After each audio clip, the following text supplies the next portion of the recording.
This is TV Podcast Industries, and we're discussing Watchmen Episode 9, See How They Fly.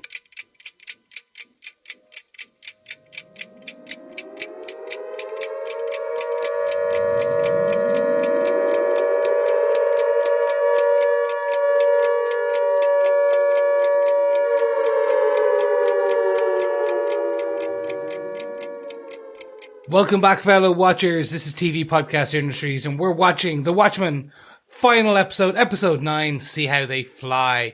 I am one of your hosts, Chris. I'm one of your hosts, Derek. Hi there, fellow watchers. I'm Sample2346, otherwise known as John. Excellent. With a H. With an H. With a H. I am one of your hosts, of course, John. Not created from a sample. No. But I do believe you have a very special question for our audience at the beginning of this episode. Yes, I do. I have an urgent announcement, fellow watchers. If you have been enjoying our feedback episode, then you'll have been listening to our Watchmen pub quiz. And of course, our final feedback episode will be coming later this week. And of course, I have to give out the episode 9 question before we do that, when we will actually toss up the points of everyone who has participated. And we'll be announcing, of course, the winner of the pub quiz, who's got the most points. And of course, they will then receive the great giveaway of Watchmen related goodies. So yes, here we go, fellow watchers. Episode 9 question. Quoting an ancient Egyptian inscription to the newspaper seller, name the places Adrian Veidt mentions when he first sees Lady True's quantum centrifuge and professes that the end is nigh. So there we go, fellow watchers. Remember, you can enter now. Send all your answers through to feedback@tvpodcastindustries.com. Over in our group, we will add the 9th question to the post on our Facebook group. So you can head on over to facebook.com/groups/TV Podcast Industries to also see the questions are written out as well. So good luck to everyone. And remember, you can either send in your final answer to the question for episode 9, or if you haven't sent in any answers before, you can send all 9 in at once as well. So best of luck, fellow watchers, on the pub quiz. And remember, have a drink whilst you're doing it. Absolutely. We made it really easy for you. We put out a podcast with all other 8 questions so far. There's 9 points available on those questions, 1 point available for that question that John just gave you there for the 3 places mentioned in that quote that Adrian Veidt gives out in this episode. So that gives you 10 points that are available to you. It is the person who gets the most points who will be in with the chance to get those goodies. So you don't have to get all the questions right. Just get them in as soon as possible to us. But you do have some extra time because we will be recording our feedback episode on Thursday of this week. Yay! Yes, we wanted to give you 24 extra hours to get all your questions in. Go back, rewatch what you need, look up what you need. Yes, we're giving you 24 hours to get your questions and answers in, but also we want to hear your feedback. What did you think about this episode? What did you think, more importantly, about the season as a whole? Give us all your feedback to feedback@tvpodcastindustries.com or over on the group at facebook.com/groups/TV Podcast Industries. But for now, let's talk about what we thought of this. Boys, I think it's about time we discuss this episode, this finale, this culmination of 9 episodes, 9 hours. It's gonna be a good one. So, with that, I would usually hand over to Derek, but as I am recording this sentence, he is actually under the desk fiddling with wires. So, I am just gonna quickly put some time together by asking, so, did anyone like this episode? Oh no, he's back to this. He's back from under the desk fixing the wires. Our producer, multi-talented, he can produce and present at the same time, but he's back. I just discovered that it's really important when recording a podcast about an episode of a TV show, which we'll be recording for a while, to plug in the computer that you're recording on. It's very important. Massively important. Yes, it is. Any aspiring podcasters out there should really learn that basic early point to... Yeah, I'm sorry, that's a 101. But anyway, let's jump on with the episode details. Derek, do you want to tell us who wrote, who directed, this important episode. Yes, this episode once again written by Damon Lindelof, and this time with Nick Cuse. Nick Cuse wrote the movie The Hunt with Damon Lindelof, which has been cancelled, so it may see the light of day in the future at some point. But Nick Cuse also worked on The Leftovers with Damon Lindelof. I'm going to say this now, and I'll probably say it at the end of the episode. What do you do after The Watchmen is finished if you enjoyed the show? If you haven't watched The Leftovers, go watch it. This shouldn't be just a thing on IMDb that Damon Lindelof also did. Go see it. It's an excellent, excellent show. And lots of the people that were involved in this show worked on The Leftovers as well. So go check that out. Yes, do. But also, I'm devastated about The Hunt. I basically only heard about it recently. He gave an interview at the America's Writers Guild with Mark Bernardin of Black Man Beyond, or I should say Fat Man Beyond fame. It was a fantastic interview. And he told the story about The Hunt and why it may never see the light of day. But I am, fingers crossed, praying that a Amazon, a HBO, a Netflix come along and save it on a streaming platform, because it deserves to be seen, I believe. Yeah, it was pretty close to being released as well. It was only a few weeks away, I think, when it eventually got canned, unfortunately. But hopefully, yeah, we'll get to see it in the future. Yeah. This episode was directed by Fred Toye. We talked about Fred Toye earlier on this year, guys. He directed episode 4 of The Boys, The Female of the Species, and also directed this episode of Watchmen. That's kind of cool, isn't it? Yes, we loved his work. But I hear he's also doing 2 other episodes of an upcoming show based on a French comic. Yes, he's done 2 episodes of the TV show Snowpiercer. The first season has already completed, and is ready to go on Netflix, I think, next year. And season 2, I think they're filming at the moment, but he's already done 2 episodes of that. So intrigued to see what he does, but kind of cool that he's done an episode of The Boys and an episode of Watchmen, our 2 shows that we've just done back to back. And he's worked on both of them. That's quite cool. Yes, the stars align, I think, here. John, do you want to tell us what the official episode description for this episode is?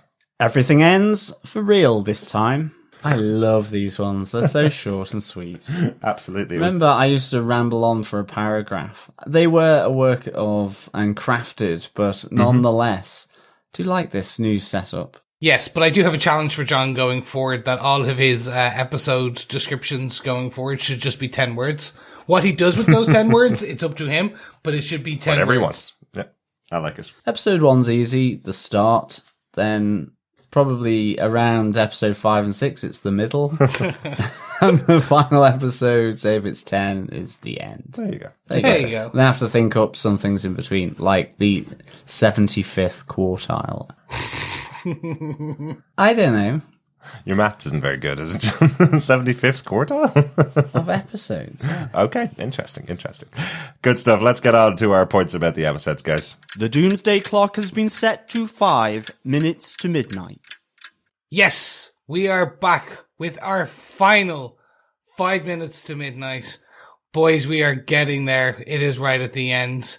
So, to kick off our 5 minutes to midnight discussions, Derek, do you want to give us your top point? Absolutely. I'm just really intrigued because in our final episode, we have another change to something we knew in the past. I love how this show has consistently changed our perception of things we've already seen over and over again. You know, we got an episode last week, which was all about time moving in different ways and your perception changing because you're seeing time in different ways.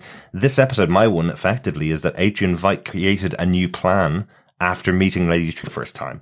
Because that happened in 2008, a year before meeting John Osterman, Dr. Manhattan returning from space, effectively. He knew all of the information that Dr. Manhattan was going to give to him, which I just think is really intriguing because it gives you a new impression of Adrian Veidt. He'd been sitting around moping, basically, for years after his massively devastating attack on New York had worked, but he's getting no credit for it, right?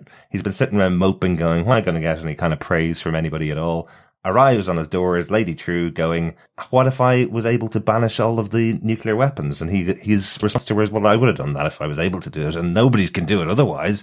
I love her response to him. She's going, "Well, you're just a man and you have limitations." And he thinks this is an equality comment from her and goes, "Oh, but I suppose as a woman you can do it, can't you?" She's like, No. There is somebody else." And you know exactly who he is. Yeah, and what she says, squids are... It's effectively a rerun. All these squids he's dropping are just like reruns.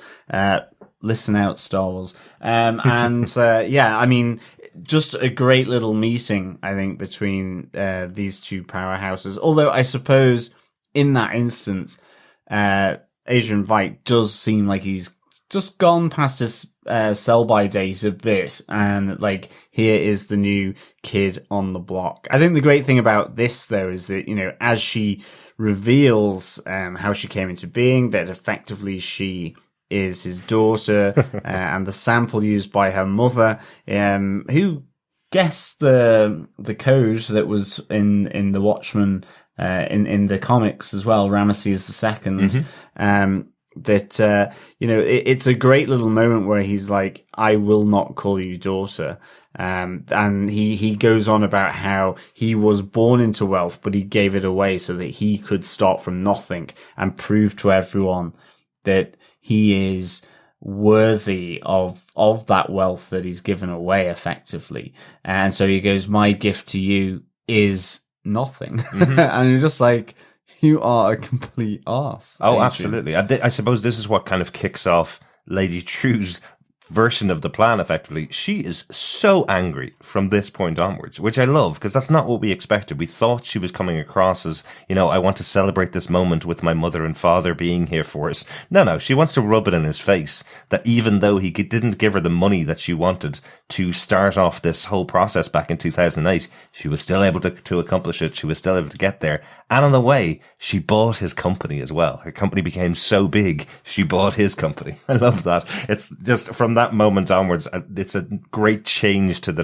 dynamic between those two. We thought she was going to get Daddy back from a planet far away to show him how wonderful her life was. No, she's rubbing it in his face that she is the smartest woman on Earth. He was only called the smartest man on Earth by the media. He isn't even the smartest person on Earth. That's her now. Well, it's that huge slice of humble pie that he has to eat, which is just really good. Even just that moment where the space rocket that has come down to take him off Europa, the voice from the spacecraft is like, no, put your hands on your hips in order for him to be, you know, sealed, and so that he survives the journey back to Earth, and obviously then into Lady True's sort of greenhouse at the Millennium Clock. And one thing, just if you didn't notice, just to point it out, I'm sure it was very obvious to everyone, but him with his hands on his hips,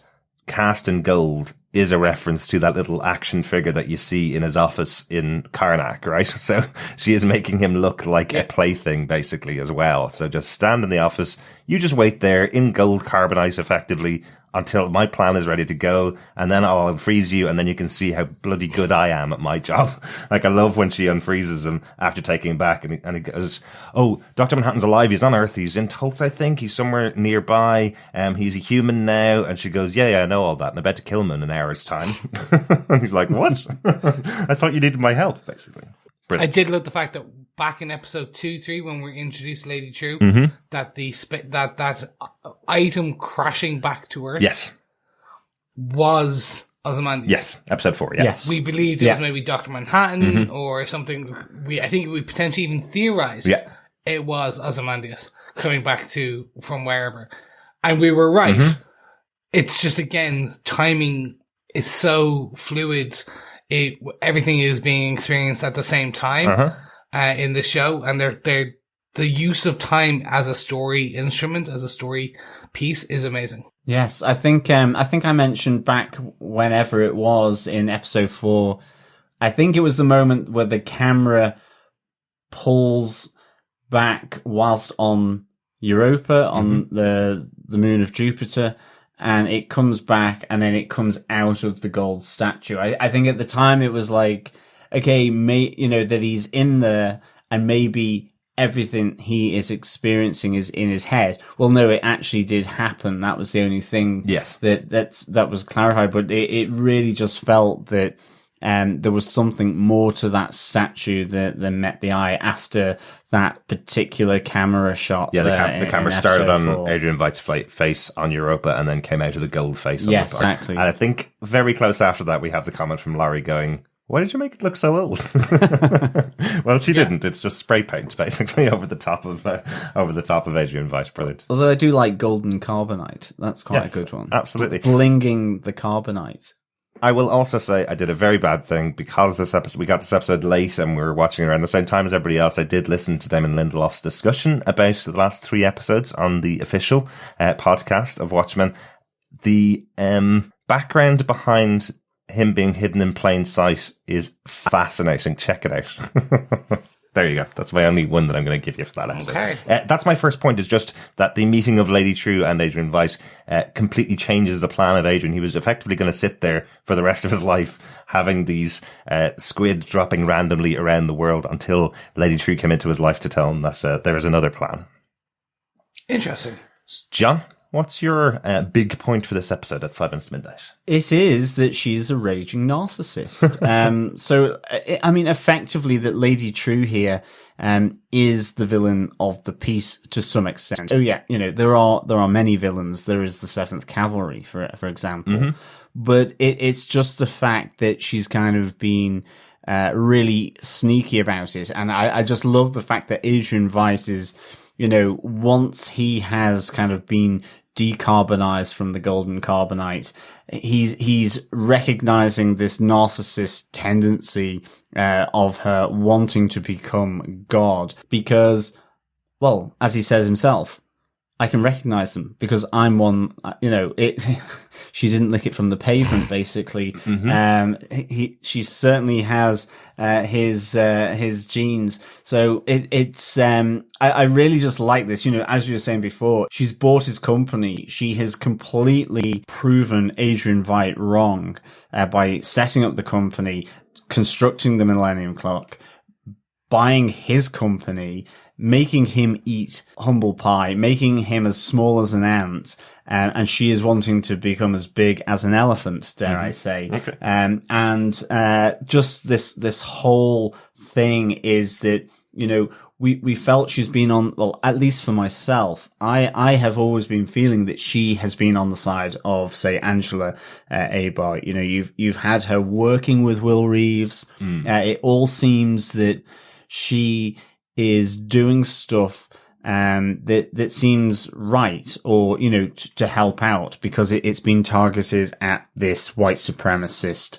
racist organization of the 7th Cavalry. And really what you find out is that her plans are probably 1,000-fold worse than theirs, because she is looking for pure power, pure control she's willing to destroy the 7th Cavalry, absolutely, but, you see Adrian Veidt is afraid of what she will do, how she will want to turn the world into her own image. And so, again, it's just this really nice blurring of morals and morality, and how things are going to pan out. It's not just simply that she's coming in to save the day.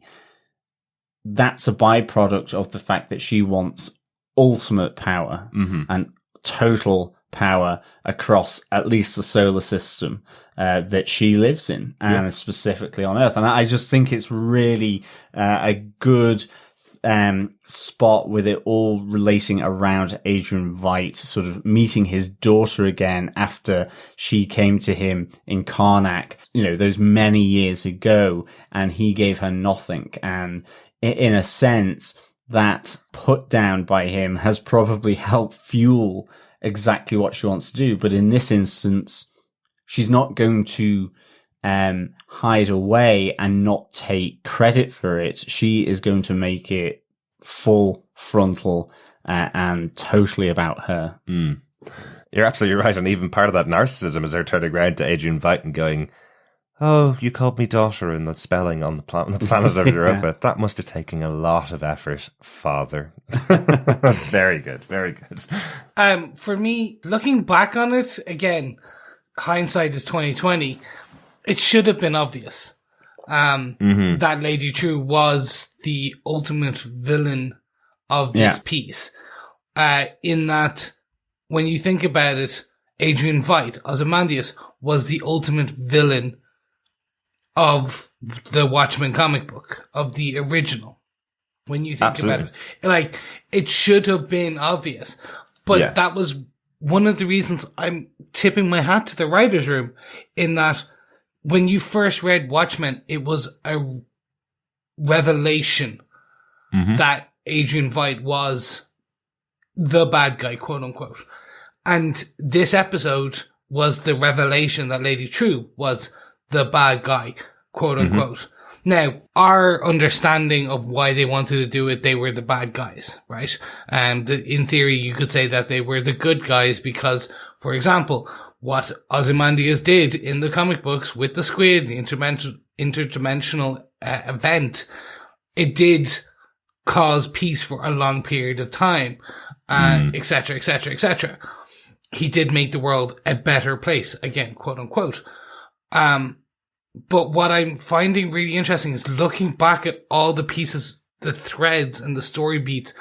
The writing was on the wall all the way back then. It was just the final puzzle piece that when we saw this scene about her wanting to become a god, and why she wanted to do it, that you then go, that piece is fit into the puzzle and you see the picture as the whole and you go, oh, now I get it. Now I see why this is a bad thing.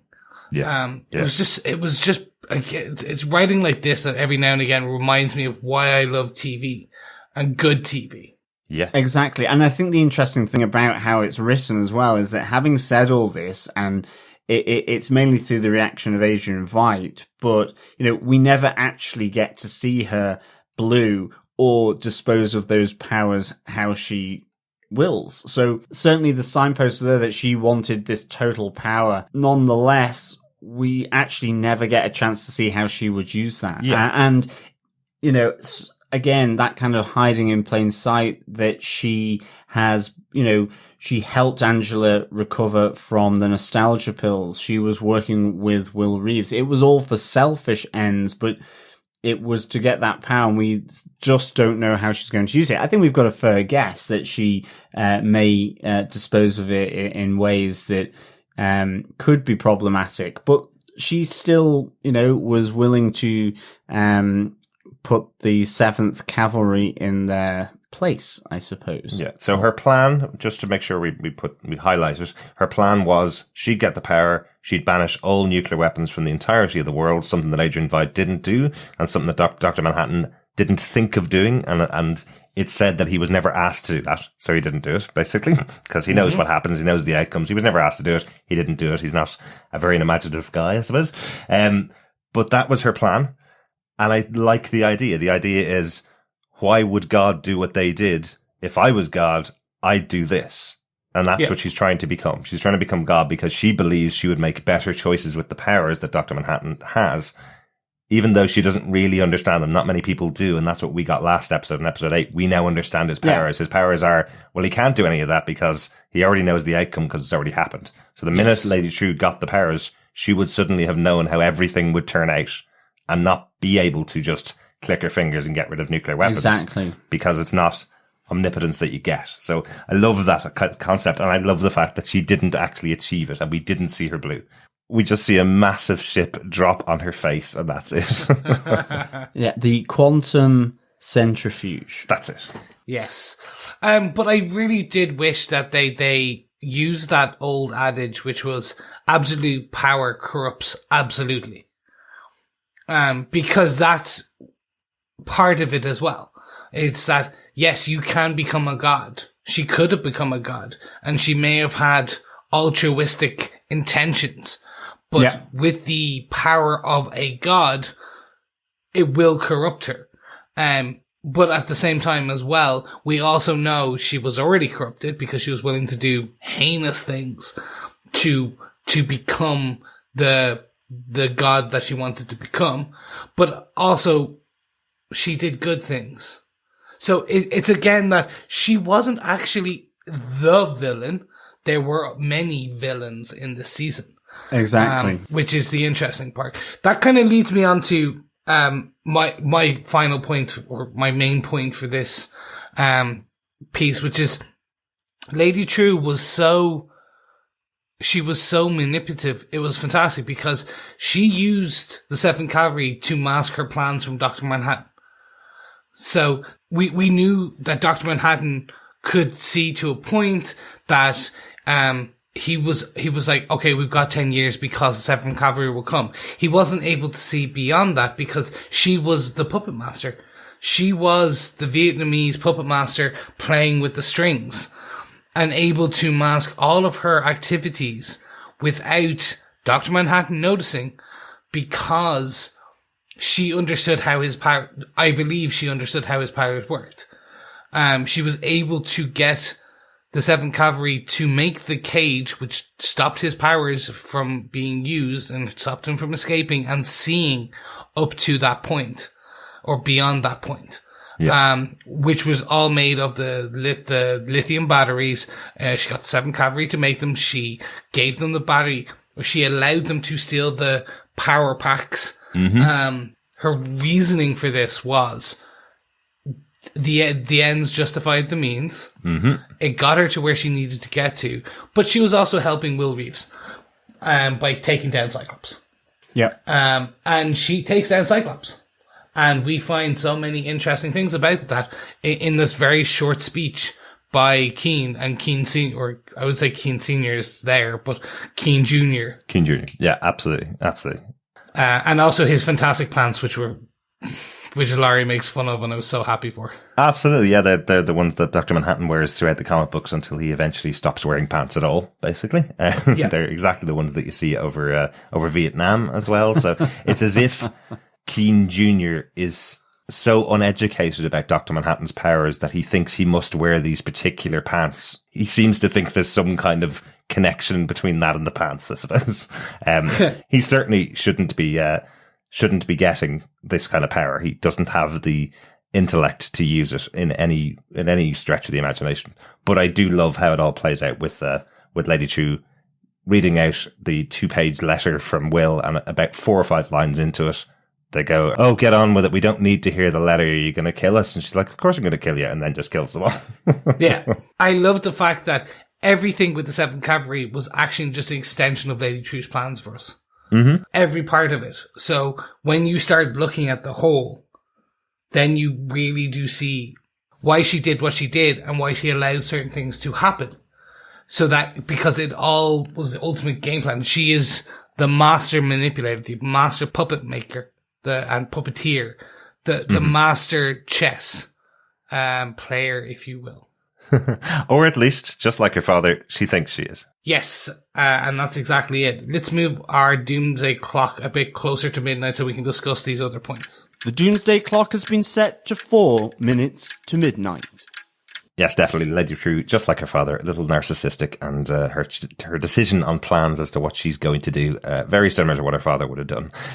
But one thing that did come out, which is my point at 4 minutes to midnight, or my medium point for the episode, I'm glad Angela and Will were right, I suppose, because what we saw throughout the last episode, we saw that moment where Angela kind of shouted through time to Will and revealed that Judd Crawford has got a KKK outfit in his wardrobe. And we thought last episode that meant that she got Judd Crawford, her friend, killed because of a piece of information that she wasn't completely sure of. And she thought she'd started the whole thing. Actually, it turns out that she was right. We hear from Keane when he's saying his whole speech that Judd Crawford was a racist, and he made friends with Angela for the last 2 or 3 years to hide in plain sight right at her side, to make her look as if he was her friend, to make it look like he was beyond reproach. There's an interesting one going right back to the first episode, that battle where the 7th Cavalry are trying to fly away with the batteries from the farmhouse. Yep. And we see Judd Crawford chase them down, and he won't give up on chasing them down until he's killed them. Well, the reason is because he has to cover up something that had happened, that shouldn't have happened, that was going to reveal their plans.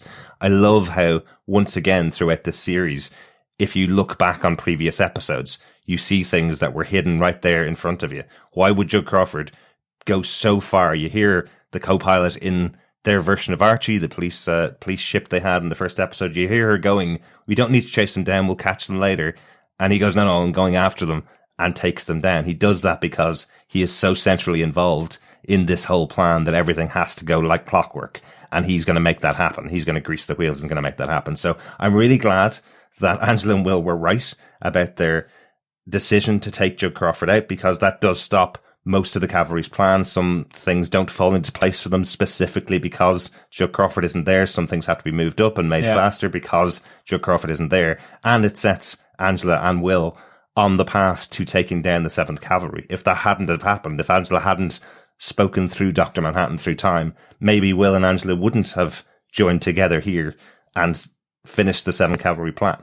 So I love that that's all connected together. Yeah, I think it's a really kind of good explanation of just like how it all goes back to the White Night at Christmas, because that's the moment when the 7th Cavalry knew that Dr. Manhattan was on Earth. Yes. And specifically with Angela Abar, because we see Dr. Manhattan, Cal, what I thought actually was probably him blowing his head up or something like he was doing outside the Abar household in the last episode, but actually he just teleported him to New Mexico. Gary. Yes. From 7th Cavalry. Yeah, yes. Gary from 7th Cavalry, who then phoned back to say, I'm in New Mexico, and that's the moment. And so they put Jud Crawford into place to get close to the family. Yeah. As you say, to hide in plain sight. So I really like this kind of explanation that was coming out, for sure. And one thing that could be slightly confusing for people that didn't read the comic books, Senator Keene does call out that this is the birthplace of Dr. Manhattan, just to make sure, because I was looking going, no, he was born in Germany. Right? Because we had that whole scene where he went from Germany to England and then stayed in England and then moved over to America. That's where the accident happened that birthed Dr. Manhattan, not John Osterman. So just to make sure that was clear for everybody, because I was kind of going, no, he's definitely wasn't born in New Mexico. But yes, that's where the accident happened. Yeah, and it's where, if you read the comics, you can see that he that's where he started to build himself back together again, when he was seen as the ghost of a walking circulatory system. Exactly. Yeah. So it had a special connection for him there as well. Yeah, I'm so happy about this. All the points that you've said, but also the fact that for me, it's a good thing that he was a bad guy, that he was put down the way he was, because if it had have been the other way, that would have been something that would have lived with Angela and Will for years. Yeah. And at this point, we now know, actually, no, they didn't do something wrong. Like, well, they did, they killed, but you know what I mean. It's actually, he was actually a racist. He was part of the 7th Cavalry. It was his job to infiltrate. Absolutely. And again, Hooded Justice, Will Reeves, has done his job once again. He's found another high-level member of Cyclops and put them to death. You know, he told Jud Crawford to hang himself when he found out that he was a high-level member of the Cyclops, and he's now taken out all the other members of Cyclops, right? So that's a good thing, or at least all the active members that were in Oklahoma at the time. I don't think Cyclops is gone. I think if you are going to do a second series, you still have Cyclops available in other cities around the country of America. They're not all gone, but there's definitely these people here in this room, most of the high-level members, including Senator Keene, the original, who's the person that originally took the masks off the table, took all of the Minutemen and all the members of the superhero societies, told them to take their masks off. So he is also a member of this group as well. So I thought that was quite interesting too. And it was all part of their plan as well, which is explained by Keene Jr. But okay, so that was your point. Let's move it on to John. What was your next biggest point of this episode? It's that Mum's gone to Iceland, which I suppose that is reference to frozen calamari that rains down upon thee. The reference to Mum's gone to Iceland is an advert in UK and Ireland where it's a supermarket and it sort of specializes in frozen food, basically. We're coming close to Christmas time. The Iceland ad where you can buy your entire Christmas dinner frozen for about £4 has been playing over and over again. So they would love what Adrian White did, because they would just have bags sort of catching the frozen calamari and then selling them on. So it's the plan. It's the fact that, first of all, because of the mishap that happens to Senator Keene Jr., that Laurie Blake, Looking Glass, and Adrian White are able to be teleported by Cal by Dr. Manhattan to Karnak, where then, you have this really interesting moment where it's like,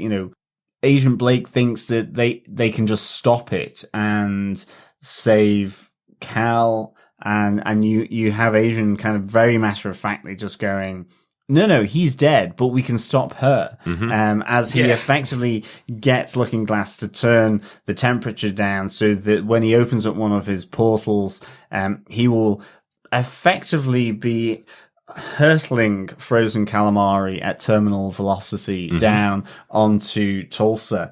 I did think that the effect of the frozen calamari was slightly inconsistent in that, you did have the hole in the hand of Lady True, yet Red Scare seemed to kind of come off pretty unscathed. And Perigeny and Red Scare definitely get away. Yeah.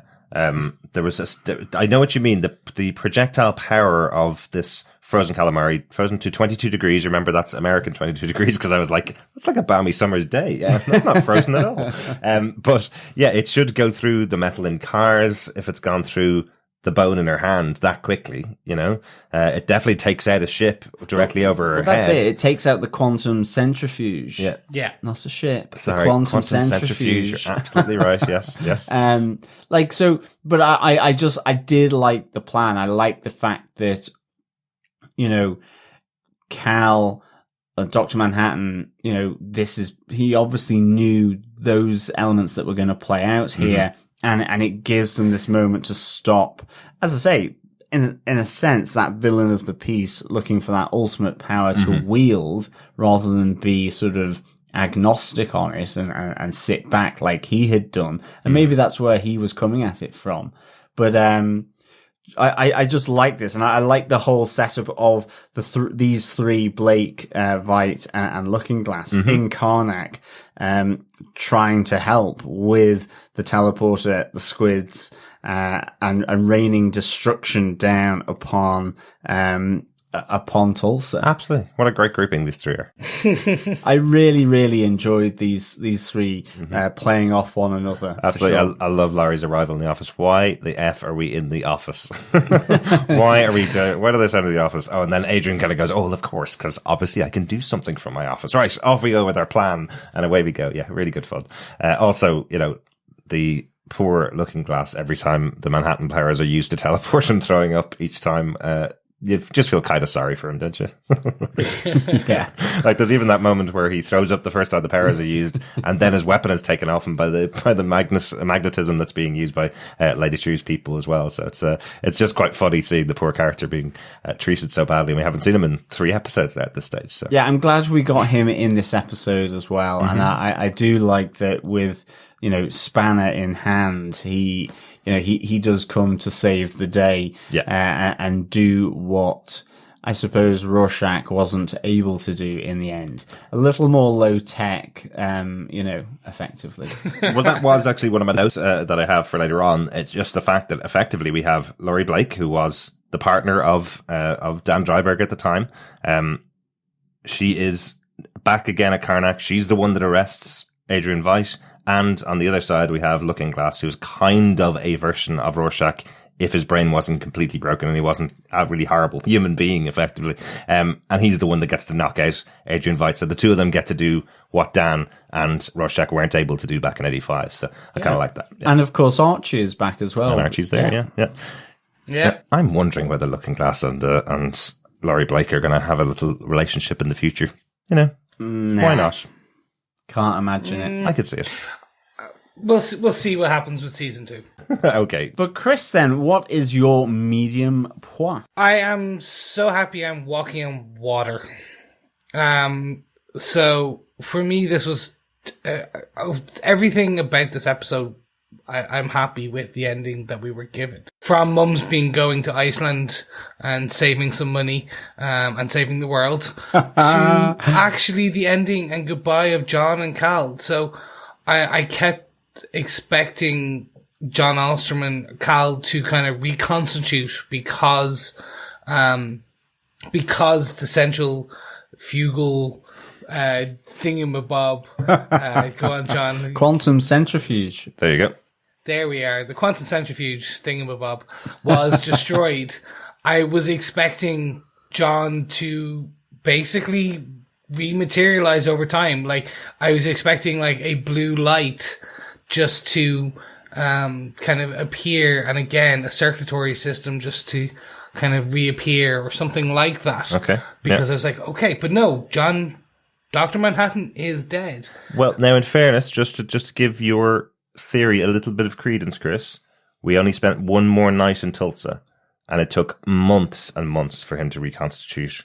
The first time. True. The second time, you're right, he did reconstitute in Karnak when this happened to him by Adrian Veidt's hand. He did reconstitute quite quickly. So he could be somewhere in the middle, or just didn't want to show himself that quickly. Or there is a possibility, though, that he's not gone forever, because this kind of thing seems to happen sometimes to poor Dr. Manhattan. But we are also given an explanation of that he believed that something like this would happen. He told Angela about the eggs. Mm-hmm.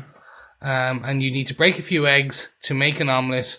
And we get a flashback to the introduction where he talks about sharing his power in an egg, and the theory that he could place his power in there. If someone wants to take that egg, they could share his power, or take his power, or become, or kind of embody him, excuse me. And when we end this episode, we end on the theory that she's about to try walking on water, because the first episode after he is revealed, he is walking on water, and she goes, "Why are you doing this? You need to see this," he replies. This is important for the future, yeah. Yeah. So I was so happy, and I'm walking on water, because they don't actually show us. The final shot of this season is fantastic. The foot does not go through the water. The foot does not stay on top of the water. The foot just stops. And that could be that she's just, we don't know. The future is tenable here. The future, like, we don't know what will happen. She may have been given the powers of Dr. Manhattan. She may not have. It's just this really nice not knowing, that they've given us hope. Yes, definitely. That the God is still there. And the God in this case is a woman. Not Alanis Morissette, but Angela Abar. Absolutely. It is that Sarah Connor moment of the future is untold. Yes. And for me, it was definitely that Inception moment of the spinning top. You know, will it fall? Will it keep spinning? Is he in reality? Is he in a dream? In this case, is she a god? Isn't she a god? Is she walking on water? Is she about to basically get wet? Face planted in a pool. Belly flop. Yeah. And I really liked that, I have to say. I think the other thing I really enjoyed in this moment was, as you say, Chris, the goodbye of John Cal to Angela when he's in the lithium restraining cage, and he loses his color. I thought that was a really, in all this craziness that was going on, the shot really came down into a really nicely intimate moment. Yeah. I felt between these two characters, and given, the 10 years they've spent together, given last episode we saw how they met, and at least the initial craziness for Angela of this, unimaginative person, in the form of, John Osterman, Dr. Manhattan, and then within Cal. So, it was, it's that kind of moment where, not that she's been restraining him with the atom symbol in his head. It feels like with that being released, and she has such a short time then with him as she knew him when she first met him in the bar in Saigon. So I thought it was a really intimate moment that happened between these two, which I thought was really, really good. It was just heartbreaking, wasn't it? Just that moment, because again, she spent 6 months with Dr. Manhattan before he became Cal, really, before he lost everything and became Cal. And he makes this choice, it seems, in that final moment to say, "I love you" and goodbye to the woman he loves. he makes that choice to pull himself all the way back to Cal. He doesn't change into the way she first saw him. It's the way that she spent 10 years with him is what he changes into to say goodbye to her. And I just think it was very emotional, really perfectly played. Yeah, and for me, that was kind of culmination was just the actual, where are you, Cal? Where are you?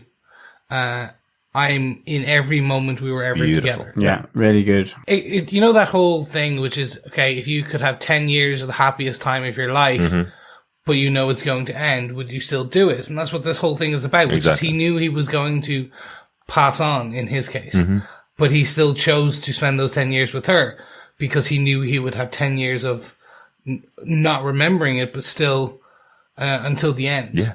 And it was so poignant.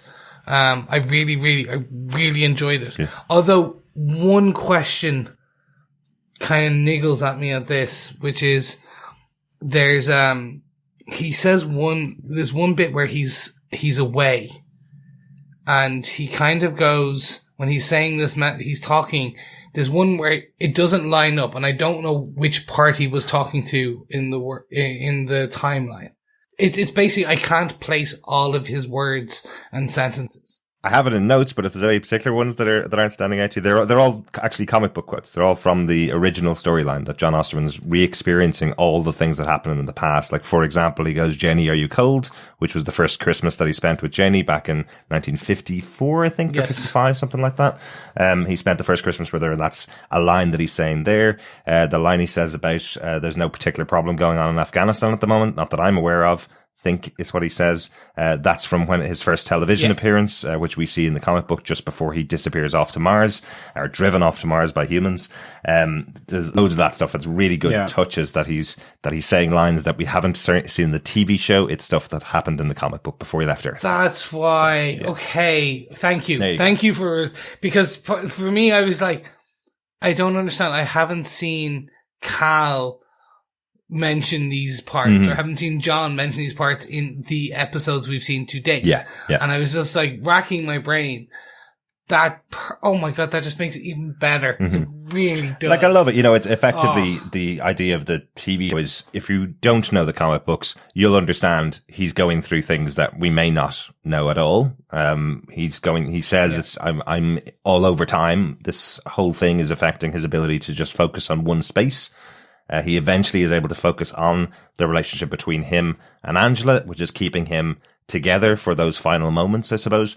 But I love the extra touch that if you've read the comic books, you may know where some of these bits are from and who the people he's talking about are from, but they don't necessarily mean anything specific in the scenes. That's all. He's just trying to focus on moments from his life. No, that's just, that's so much even better. Okay. Knowing that, it makes me even happier. Gentlemen, hark, I do hear a click talking. I believe it is time to move on because the doomsday clock is set to 3 minutes to midnight. The doomsday clock has been set to 3 minutes to midnight. So, John, do you want to give us your final small points for this episode? Yes. It was Lady True's, you need to filter all that energy before you absorb it. Literally the disbelief from Lady True that Senator Keene is in that box. You know, as she opens the pod and it's kind of like from Overlook Hotel in The Shining, as the lifts open and all this bloody gunk comes out and it's like, oh, Senator Keene Jr. pops like a watermelon literally after delivering his like fait accompli of how smart the 7th Cavalry have been to capture Dr. Manhattan. You know, the reason why they were stripping all the lithium from the old batteries, which was again another little question answered from the first episode, and yet the whole thing from Lady True is, well, you need that thing flying up in the sky that I've brought along, just because you're gonna pop like a watermelon. I thought that was just spot on. Great stuff. And then I mean, I think she at least focuses some kind of energy on the rest of the 7th Cavalry that makes them go pop as well, really.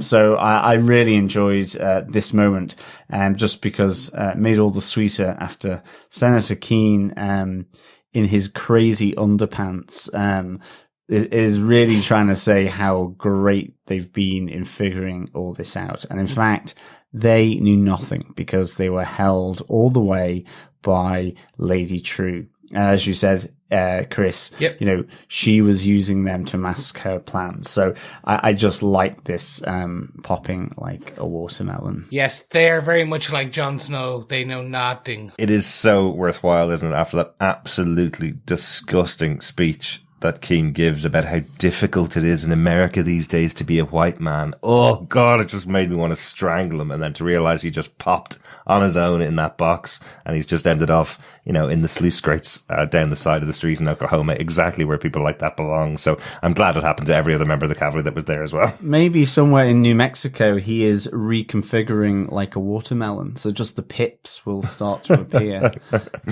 Oh, this is really difficult. Hopefully not. Hopefully he will never be back. Well, he'll be eaten or dehydrate in the sun. In the summer sun in Mexico, absolutely. The reason I'm okay with Keane popping like that, it was just that final comment to Angela, where you can see, he just shows his pure racist soul, and you're just like, all right, bye. See you later. You get in that box. We know you're gonna die now. Don't let the door hit you on the way in. If he was a watermelon, I would not be eating that. But anyway, rather than my culinary choices, Derek, what is your final point? Everybody is probably looking for little clues as to whether there is a second season coming or is there anything going to happen in the future of this show. One person that has always been in the show and people have had various theories about is Topher, Christopher, the son of Angela Barr. And I just wanted to point out a little moment in the episode, just in case people might have missed a little moment. After they're in the Dreamland cinema and they're walking away and they go into the bakery that we saw from the first couple of episodes, Sister Night, her hideout effectively, we have a moment with young Topher staring at his mother's outfit, her superhero gear.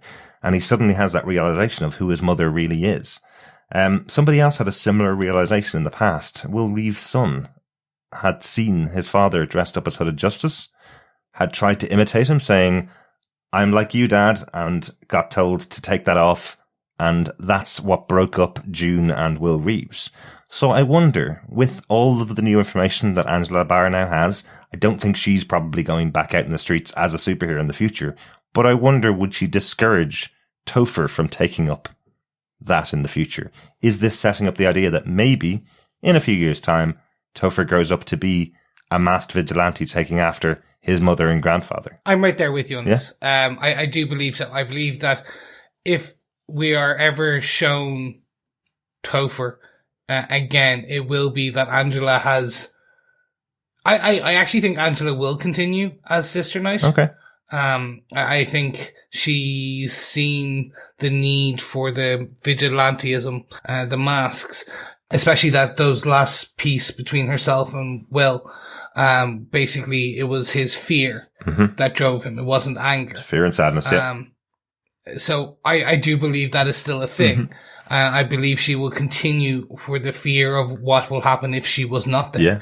Yeah. With John gone, with all these things, I believe she will continue.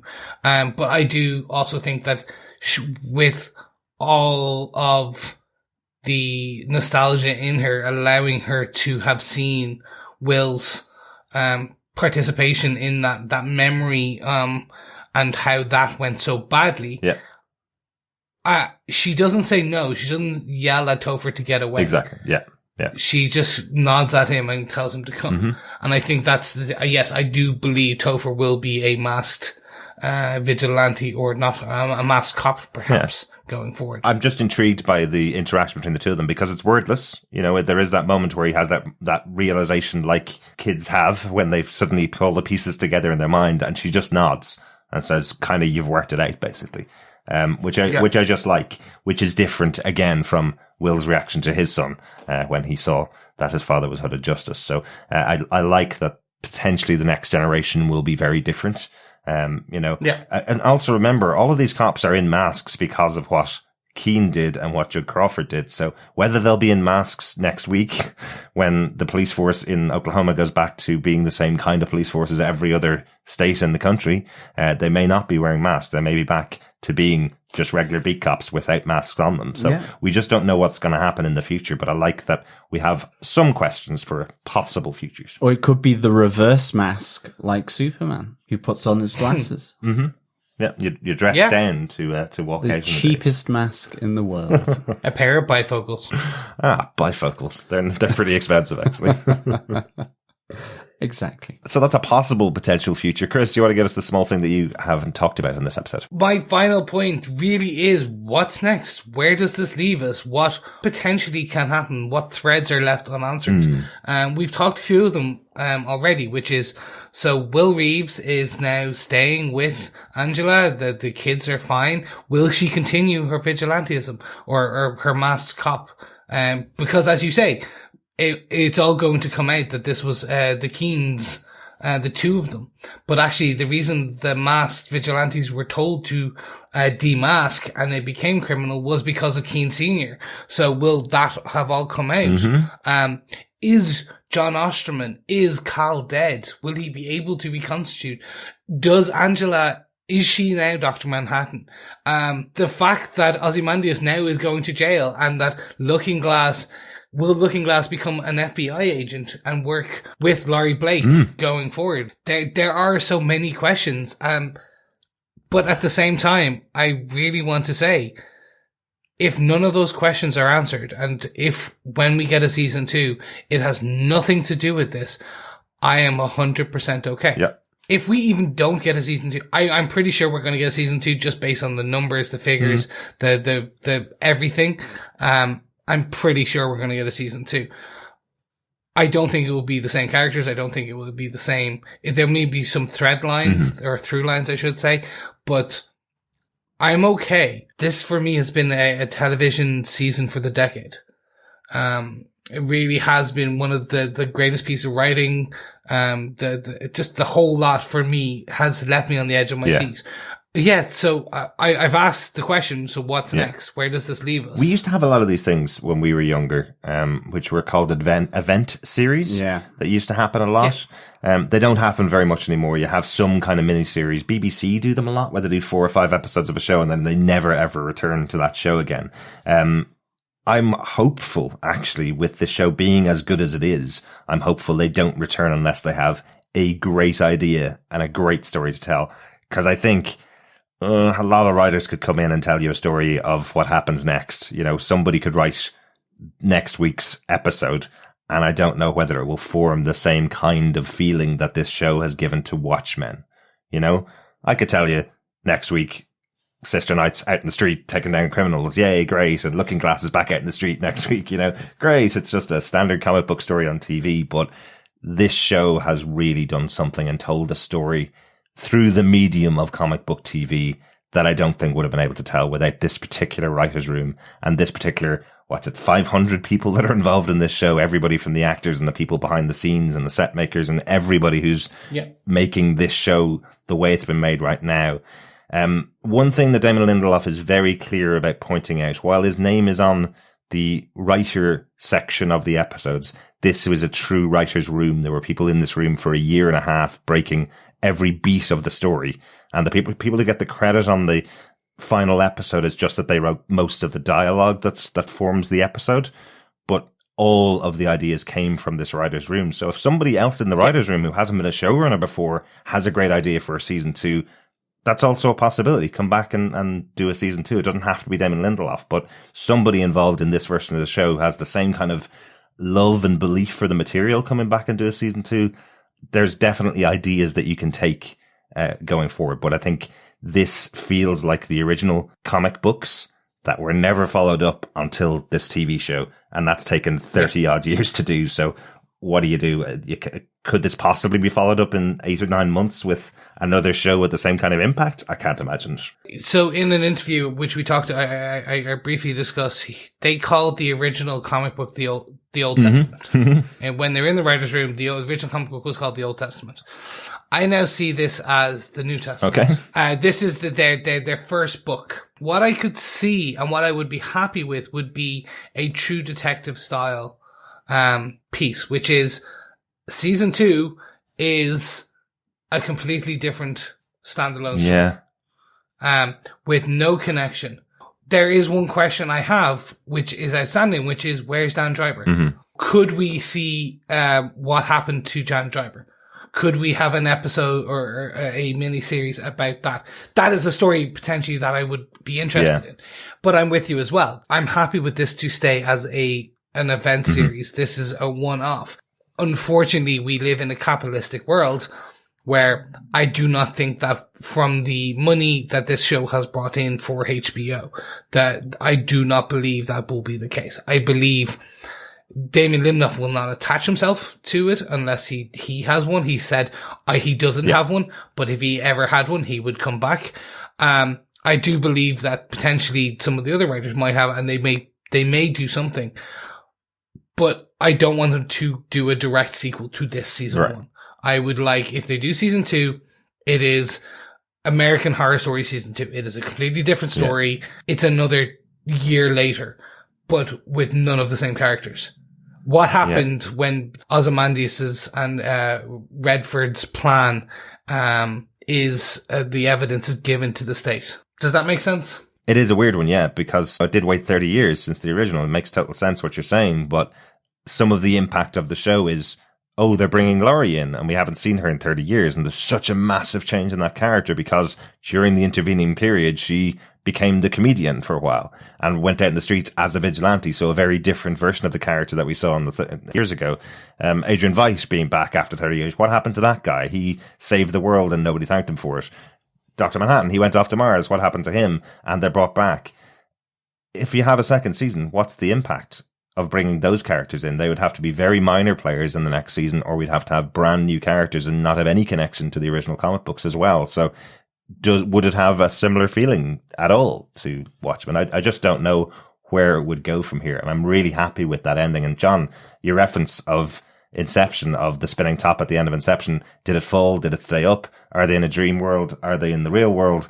That's a great thing for this show, to have her about to step in the pool.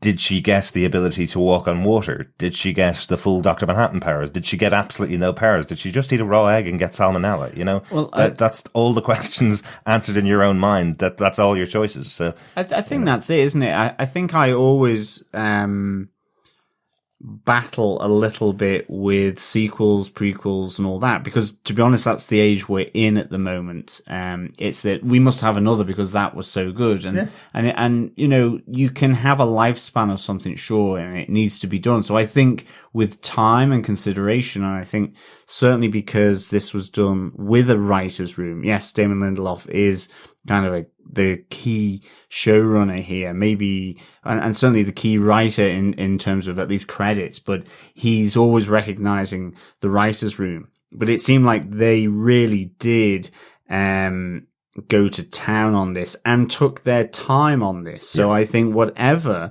if there is to be another one, it needs time, because this certainly took a long time to get there, because otherwise you just get something thrown out. And again, it's like with films these days.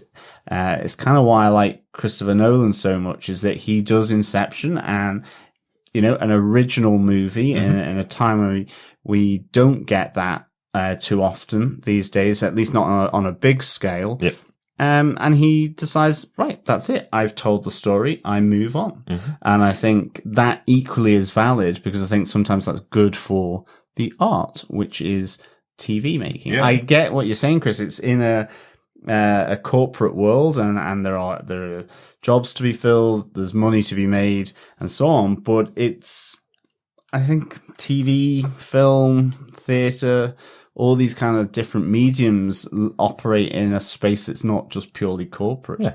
And I suppose the good thing is all three of us are saying exactly the same thing. Basically, this could be the end. This could be the last for it. And we're all pretty happy with how it's all played out.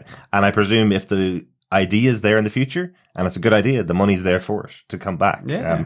Literally while we've been recording, the ratings came in for last night's episode in the US, and it's the highest rated of all of the episodes. So everybody that's been watching it, time shifted, tuned in live to watch it last night. So love that. So it definitely was a success as a TV show, and hopefully in future, if there's a great idea, the money's there for it. It doesn't have to be a sequel, doesn't have to be a follow-up, but if the right idea comes to the people that are involved, it'll be available there. That's kind of cool. This should have been Chris's 5 minutes to midnight. Yes, it should have been. But it is now 2 minutes to midnight. The doomsday clock is now at 2 minutes. I repeat, 2 minutes to midnight. Yes, our moment where we just talk about some Easter eggs, some comic connections, some things that we may have noticed that we haven't talked about already. We've talked about a lot of them, I think, as we went through the episodes. But Chris, is there anything specific you want to call out here? Yes, the first one for me is, where is Loopman? Yes, I believe I missed something quite small or quite big, depending on. But yes, where is Loopman? Oh, Derekpedia, please enlighten me. Well, we did talk about it in our feedback episode last week. There is a mention in Pedopedia that they kind of have revealed that Agent Dale Petey, who writes Pedopedia, is Loopman. That's the reason we saw him, because he was now in Oklahoma and he was going out at night dressed up as Loopman, or going out during the daytime dressed up as Loopman, following Laurie. And we thought we would see him in the last episode at some point, sneaking in maybe to save the day, but he didn't do that. There is a new piece on Pedopedia, which is the piece we talk about on our feedback episode. We'll talk about it later on in the week. But effectively, it does confirm that Agent Dale Petey is Loopman. And he's not the most massively credible superhero, if you remember the character on the show. Yeah. But we'll talk about it on the next episode. It's nothing too important, I suppose. Well, he's a slippery character. He can certainly escape down a tight hole. Yes, exactly. And he's based on the characters from Fog Dancing, the book. They're called Fog Dancers. He thinks he's really cool. He's dressed up in this uniform, and he gets effectively reduced to this name Loopman. So that probably didn't do his ego much use. No, probably not. But we will talk more about that in our feedback episode later in the week. My next one is, strangely, it's just a point. We know that Dan Dreiberg is in prison. We never got a mention outside of that. We never saw anything outside of that. I would have liked to see that character. I liked the fact that he potentially could have become the original Night Owl, such that he could have been working above the garage. He could have become the original Night Owl, passing it on like a torch. I did like that idea, but it was just a shame. Because we did see Archie at the very end. Yeah, and there's references to him. There's references that he was put in prison because he didn't actually go down the side of joining the task force to take down vigilantes. He stayed being a vigilante with Laurie for a while. We know he ran his own company, and he's the one that supplies the police force with their equipment effectively. I kind of like the idea, and again, this is a little bit behind the scenes information, but I kind of like the idea that they said he's just another white guy, and there's so many white people in the show, and he's already had effectively all of Watchmen is told from Dan Dreiberg's perspective of learning about it through the original Night Owl. So did you really need to bring back every single character? Maybe. You might want to check in on him, of course, and they probably will. If they do a season 2, they probably will have Dan Dreiberg in there. But they kind of felt that they just didn't find a space for him. There just was so many other characters to deal with, and you have a massive amount of new characters as well that they're trying to get on screen. Loads that didn't even get enough time on screen as it is. Everybody wants to see more of Looking Glass, even though he got his entire own episode as well. But I know what you mean, Chris. It stands out as to why we didn't see any actor playing Dan Dreiberg. It is. For me, it's inside baseball. I completely understand. I completely agree with the reason we didn't see him. The comic book fanatic in me, the fan, was like, oh, well, I wish we kind of had even just a kind of, they could have got a well-known actor on the level of Jeremy Irons just to have that 3-minute interaction. I thought that would just been nice. But again, we could potentially be used for season 2, potentially used in some other fashion. That's really it for my 3 points. It was just that, we already discussed that Archie's back. Where was old DD, and where was Loopman? John, any points from your side? Yeah, we've got Adrian Veidt catching a bullet there on Europa in a nod to the comics where he does the same as well. Where Laurie tries to shoot him, yeah. Yeah, where Laurie tries to shoot him and he catches the bullet.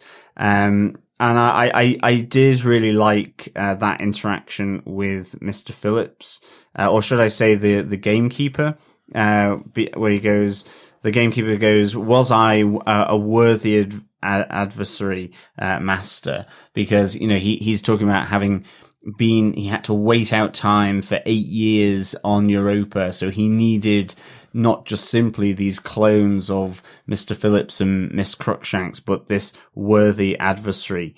And just the deadpan no. But you did give it a good shot kind of thing, a good run. Put on a good show. Yeah. I just thought that was, really good. A little moment as you see the disappointment in the gamekeeper's eyes as also then the life drains from his eyes. So it was I think a really kind of interesting moment between these two. But certainly, yes, not as worthy as we thought. Exactly. This adversary. And my only other note is that as, Angela, the kids and Will are leaving Dreamland Theatre after the fall of the Frozen Calamari, which is not a political organization. Could be a new album, though. Yeah, the Dreamland Cinema, all the different bulbs of those letters that are illuminated, have been knocked out by the Frozen Calamari to leave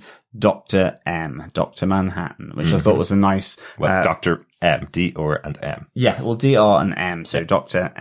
Manhattan. So yes. I thought that was a nice little touch.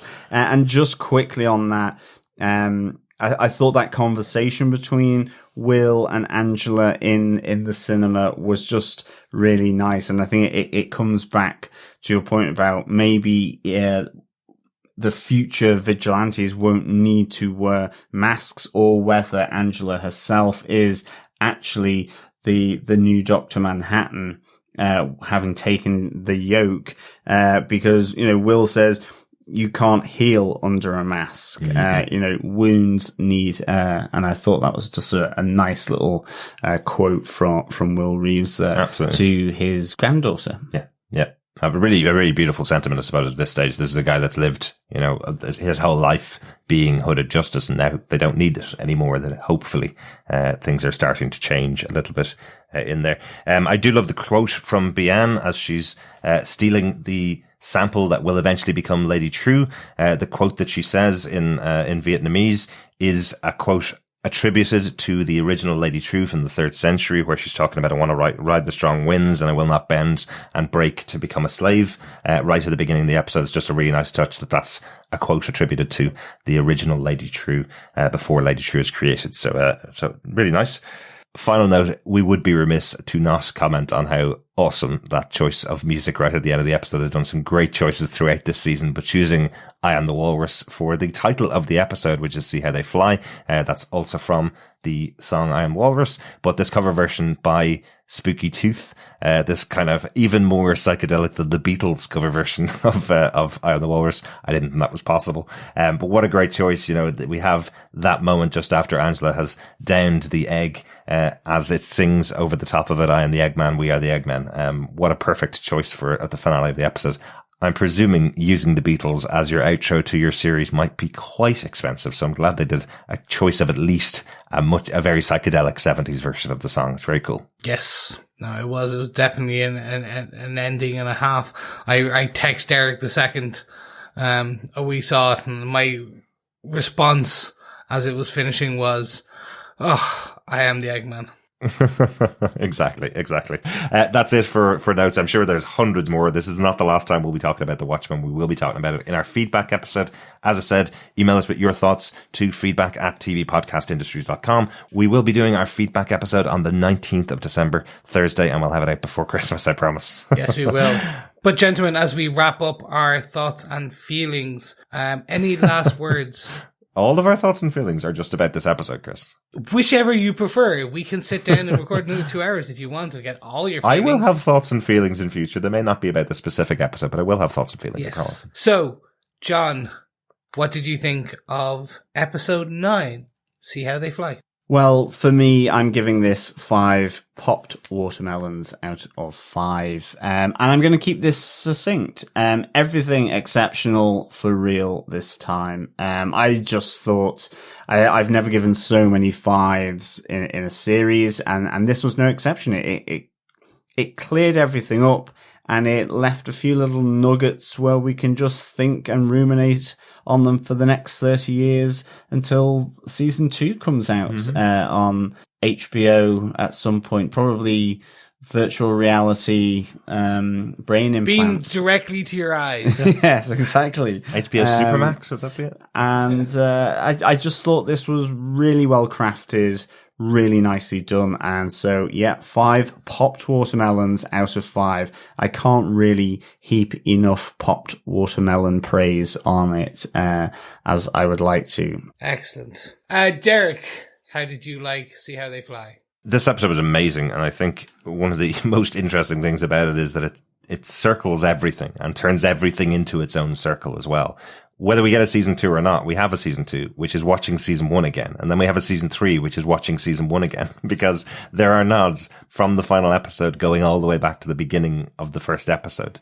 I love this idea, and one that came out in some discussions that were had with Damon Lindelof as well, where right at the beginning of the first episode, we saw a 7th Cavalry member getting caught on the road by a police officer, and we saw lettuce in the back of his van. What we didn't see, and what was in there, was Lady True batteries were in the back of this guy's van.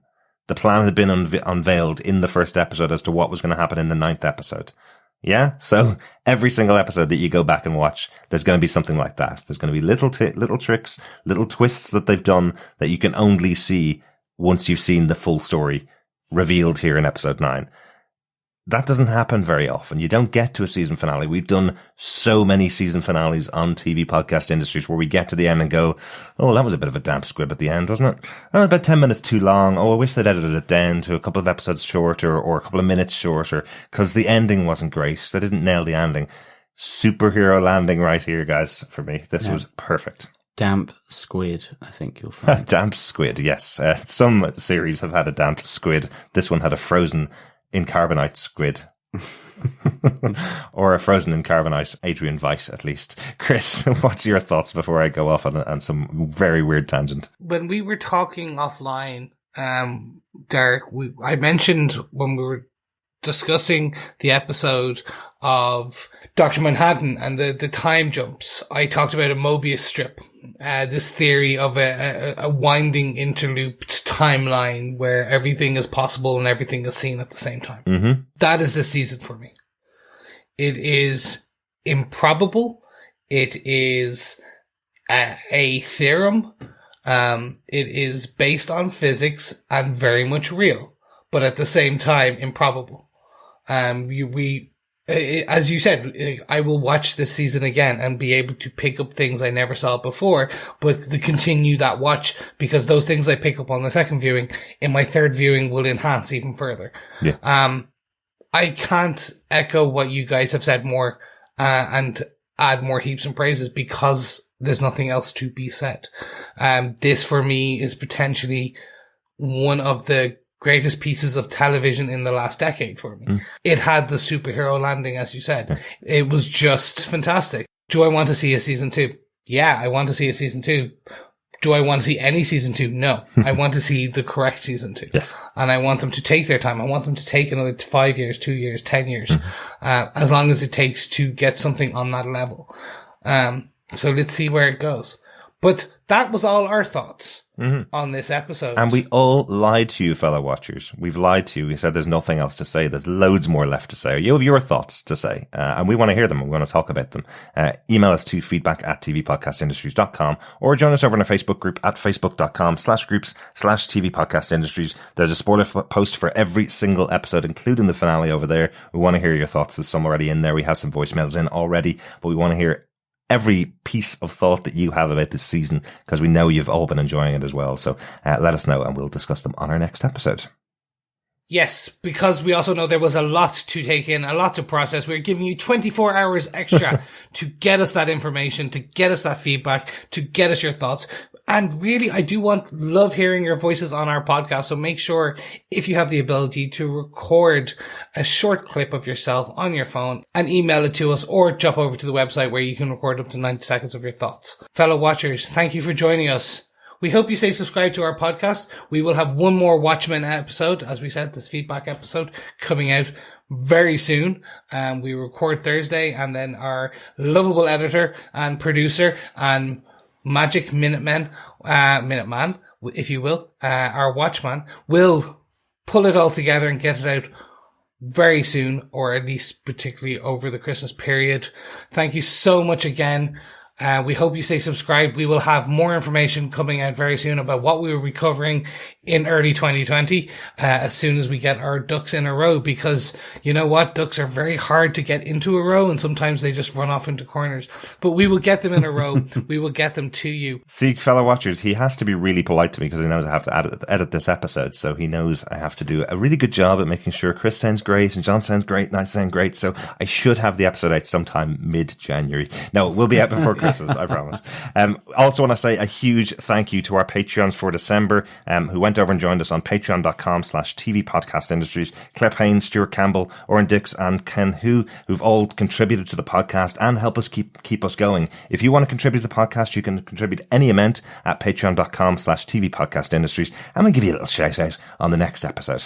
Absolutely. Thank you so much, Claire, Stuart, Oren, and Ken, for that Patreon support. And of course, thank you everyone who subscribes as well to TV Podcast Industries. Without your support, we wouldn't be able to do what we do, whether that's through Patreon, whether that is through subscribing and sharing our podcast with your friends, family, dare I say it, a little hark back to grannies as well, from our Defenders TV podcast. Or your watchmaking grandparents as well. Yeah, absolutely. Exactly, yes. That's really strong bifocals then. Yeah. Once we are finished with our Watchmen episodes, this feedback episode of the last one we'll have out in 2019. 2020 kicks off with our review of 2019, where we'll discuss the kind of shows we'll be talking about next year and all the stuff that we did this year. Hoping to record that at the start of next year, so you'll get that in the first week of January. Tell you all about the stuff that we're going to be covering for the rest of 2020, or at least some of it. That's for all the stuff we know. That's about it. Bye watchers. Yeah. Keep watching The Watchmen. Yes, thank you so much, fellow watchers. We will be back soon. As always, fellow watchers, thank you so much for joining us. It's been great having this discussion with you. And remember, keep watching, keep listening. Bye. Bye. Bye.